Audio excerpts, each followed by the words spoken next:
pengenalan kepada surah Al-Humazah. A'udzu billahi minasyaitonir rajim. Bismillahirrahmanirrahim. Wailul likulli humazatin lumazah.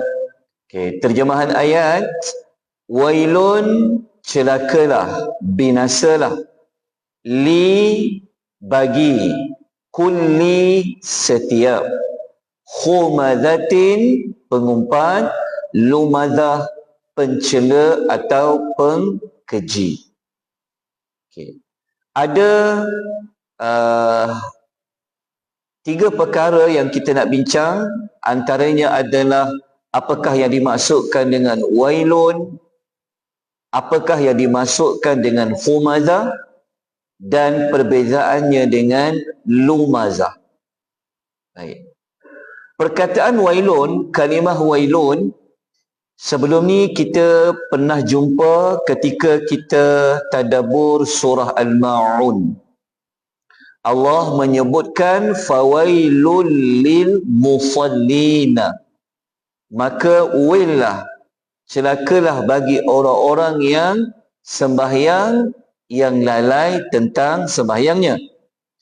Okay. Wailun ini kalau kita rujuk di dalam Al-Quran, kita akan jumpa disebut sebanyak 27 kali Allah ada menggunakan kalimah wailun. Dan yang paling banyak Allah sebutkan dalam surah yang tertentu adalah surah Al-Mursalat. Ada 10 kali diulang perkataan wailun. Fawailun lil mukazzibin. Okay, apa itu wailun sebenarnya? Okay. Wailun ini kalau merujuk dalam tafsir Adwa'ul Bayan, Syekh Asy-Syanqiti rahimahullah menyatakan, Al-Imam At-Tabari kata wailun adalah satu lembah di dalam neraka. Neraka ni dia ada satu lembah. Dalam neraka tu ada lembah yang sangat menakutkan. Jadi ada di kalangan para ulama berpendapat seperti Al-Imam At-Tabari kata adalah lembah, satu lembah di dalam neraka. Secara umum ia menunjukkan kepada azab dan kecelakaan. Okay. Menurut tafsir Al-Misbah pula memberi ulasan kalau digunakan wailun ni dia nak menggambarkan yang kesedihan, kecelakaan, kehinaan. Bahkan wailun ini juga digunakan di dalam doa kepada seseorang agar orang itu mendapat kecelakaan dan kehinaan. Sebab tu wailun tu adalah doa. Jadi kita janganlah gunakan wailun ni doakan orang tu dapat celaka pula. Tetapi Allah apabila menggunakannya, ia satu perkara yang sangat berat. Kerana Allah lah yang janjikan. Dalam ayat ini ada orang yang Allah akan timpa kepada dia kebinasaan. Okay. Kenapa ada perkataan likulli, bagi setiap? Maka apabila Allah letakkan kalimah likulli, bagi setiap, ia bermaksud semua mereka yang ada buat dua pekerjaan ini, iaitu humazah dan lumadah. Jadi tak akan ada yang terlepas daripadanya. Justru itu setelah kita fahamkan, maka kita kena bertindak supaya kita tidak termasuk dalam dua perbuatan tersebut dan kita terlepas daripada wailun yang disebutkan oleh Allah Azza wa Jalla. Okay. Apa itu humazah? Dia lebih kurang sama dengan lumadah. Cuma bezanya huruf depan je. Satu guna ha simpul, satu guna huruf lam. Jadi dalam tafsir Al-Misbah mengatakan kalimah humazah adalah bilangan banyak daripada kalimah al-hamzu. Jadi banyaknya orang buat al-hamzu, dia panggil humazah. Okey. Manakala lumazah pula, okey, lumazah ia adalah bilangan banyak jamak plural bagi kalimah lammaz. Kalau lammaz ia menggambarkan satu pekerjaan yang mengejek-ngejek, boleh membawa kepada orang mengketertawa, menyebabkan orang jadi ketawa. Okey, apa sebenarnya? Okey. Tengok ya. Dalam tafsir Adwa'ul Bayan Asy-Syanqiti mengatakan kalau lumazah al-lamzu tu dia lebih dekat maknanya mengejek, mencela orang. Kalau lama moden ni kata apa? Kutuk kau-kau lah macam tu. Macam bagi habis lah kan, hina berdepan. Pada berdepan, bukan pada orang tu tak ada kat depan. Ini bermakna al-hamzu berbeza dengan lamzu. Maknanya humazah merujuk kepada nikasan dia ni lah mudah. Kalau orang yang dikutuk itu, dicela tu, dimaki tu, dia ada dekat depan, dia digelar lumazah. Orang yang kutuk tu dia buat perbuatan apa? Lumazah. Tapi kalau orang tu tiada di tempat itu, dia dipanggil humazah. Makna kata orang tu tiada ke kat depan, orang tu tak ada ke, maknanya enggak boleh pak kita memperkatakan tentang seseorang yang boleh menjatuhkan maruah dia, keaiban dia. Tahu tak? Maknanya kalau orang tu kat depan, setengah orang kata apa? Tak apa, saya kata kat depan-depan kan, saya kata kat depan-depan kan. No, kat depan pun tak boleh. Kalau orang tu ada. Apatah lagi orang tu tiada di hadapan, tidak ada di tempat itu ketika mana orang sedang memperkatakan tentangnya. Jadi lumazah dengan humazah ni dia menggunakan wazan fu'ala yang membawa maksud perbuatan itu selalu dilakukan. Maknanya humazah dan lumazah bukanlah termasuk yang kadang-kadang. Kadang-kadang pun sebenarnya dah tak boleh dah. Tapi dalam ayat ni merujuk kepada yang kerja orang tu adalah asyik apa? Humazah, lumazah. Humazah, lumazah. Mengata di depan, mengata di belakang. Kerja dia habis dengan yang itu aja. Jadi orang ini Allah ancam dengan apa? Kecelakaan.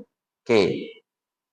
Yang mengata di belakang ni sebenarnya apa sebenarnya dalam perkataan lain? Kalau dalam bahasa kita yang mengata orang di belakang ni apa?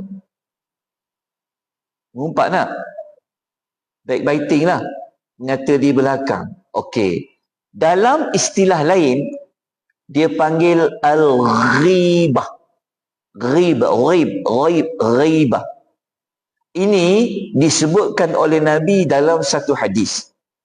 Okay, dengar baik-baik. Nabi memberikan pengertian ghibah ni apa.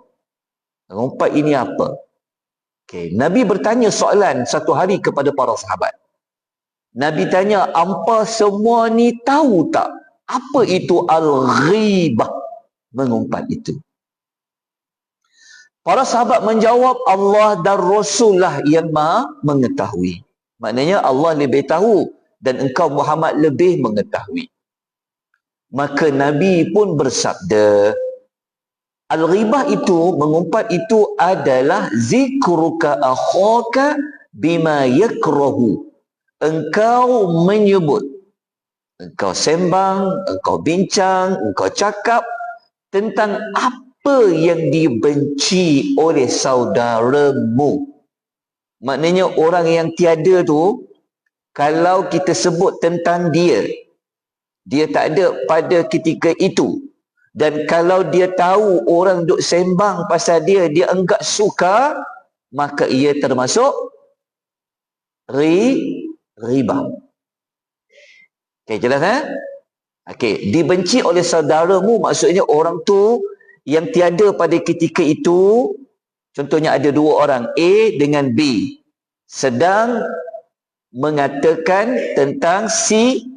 C tu tak ada. Tapi C tu dia, kalau dia tahu A dengan B sembang pasal dia tak suka. Maka ialah yang Nabi maksudkan.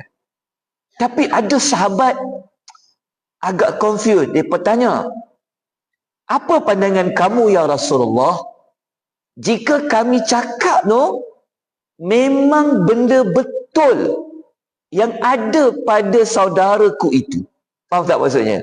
Sebab ada orang duk ingat, benda betul lah. Tak apalah kita sebut pasal C tu. Betul tak? Itu yang para sahabat tanya kepada Nabi. Maka Nabi pun jawab.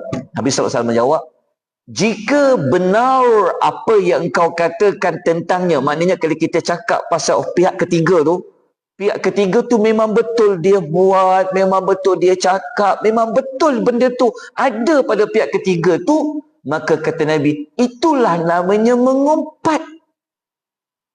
Jika tidak ada pada pihak ketiga tu, sebagaimana engkau sebutkan, dia tak cakap, kita cakap, dia cakap. Dia tak buat, kita kata dia buat. Maka sesungguhnya engkau telah berdusta ke atas dirinya.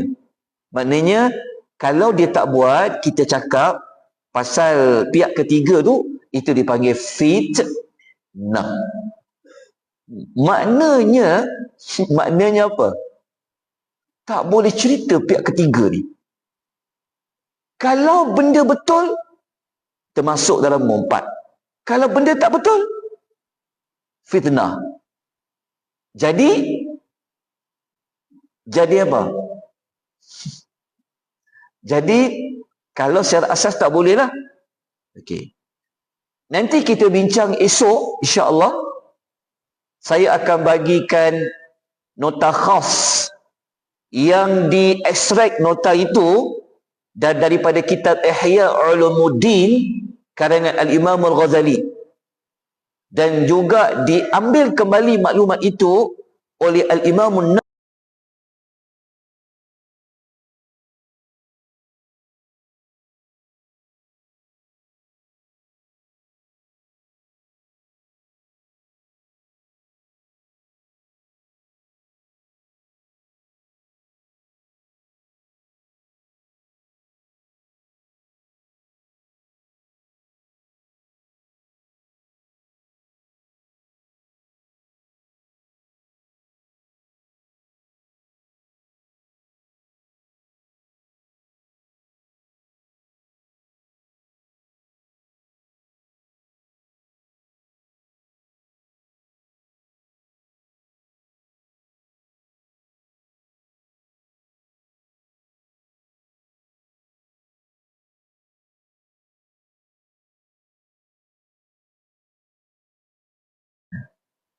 Tak? Contoh, saya ambil nombor 6 lah, last kali nombor 6 tu. Paling mudah. Adalah untuk li-ta'rif, untuk memberikan pengenalan. Contoh. Ada orang kirim salam. Contoh, dia kata, Pak Ustaz, dia kata, ada seorang haji ni dia kirim salam ke Ustaz. Kita pun tanya dia balik, siapa dia? Maka orang yang menyampaikan salam tu dia tak ingat. Macam mana saya nak terangkan dia lepas tu dia teringat. Oh, Pak Haji tu. Hush, yang Pak Haji bakhil lah tu Ustaz. Dia memang jenis bakhil lah. Memang terkenal dengan kebakhilan dia tu. Tapi dengan cikgu murni dia okey. Ngoleh dia bakhil. Jadi saya pun teringat, oh Haji tu ke? Saya pun jawab balik salam alaika wa alaihi salam. Dekat situ tak apa. Sebab dah tak ada jalan lain dah nak menerangkan siapa orang itu. Maka untuk mengenalkan tak apa. Tapi jangan tunggu tambah lagi. Bukan sekadar bakhil, Ustaz. Dia ada isteri 3. Semua cikgu. Contoh, yang itu tak boleh. Boleh faham tak? Sebab kalau Pak Haji tu dia tahu pasal diri dia dikatakan bakhil, dia suka tak? Kalau berdasarkan takrif Nabi ni tak boleh lah. Sebab dia tak suka. Kau ni tak ada cara lain nak kenalkan diri aku, dia kata. Tapi dia kata, aku nak buat macam mana? Itu je yang mudah mengenalkan engkau. Contoh, yang tu tak apa. Yang 5 lagi, nanti kita akan bincangkan pada hari yang berikutnya insya-Allah. Okey, jelas Okey. Jadi untuk perbuatan yang ini, perbuatan yang menjatuhkan maruah orang lain dan sebagainya, sangat berat ya. Dalam hadis Nabi SAW, ini lebih kepada pengajaran dah. Nabi kata, ketika aku dinaikkan ke langit Isra' Mi'raj, aku telah melalui satu kaum yang kuku mereka itu daripada tembaga. Nabi naik Isra' Mi'raj, ni hadis riwayat Abu Daud. Ada orang kuku dia macam tembaga. Mereka mencakar-cakarkan muka dan dada mereka. Kerja dia, cakar muka, cakar dada. Cakar muka, cakar dada. Lalu aku bertanya kepada para malaikat, siapakah mereka itu, wahai Jibril? Lalu Jibril menjawab, mereka adalah orang yang memakan daging manusia kerana mereka suka mengumpat orang lain. Macam mana memakan daging manusia tu? Sebenarnya Allah Ta'ala ada beri maklumat ni dalam surah Hujurat ayat nombor 12. Allah pernah buat satu perumpamaan, wala yaghtab ba'dukum ba'dha. Janganlah setengah kamu mengumpat setengah yang lain. Ayuhibbu ahadukum ayyakula lahma akhihi maita. Adakah seseorang daripada kamu suka memakan daging saudaranya yang telah mati? Maka kata Nabi, tentu kamu tidak kesuka. Kenapa? Kenapa pihak ketiga tu diumpamakan seperti orang yang mati? Kenapa? Kerana kalau orang dah mati, kalau kita buat apa-apa dekat dia, dia boleh pertahankan tak? Dia tak boleh buat apa-apa dah. Kan? Sebab dia tak ada kat situ.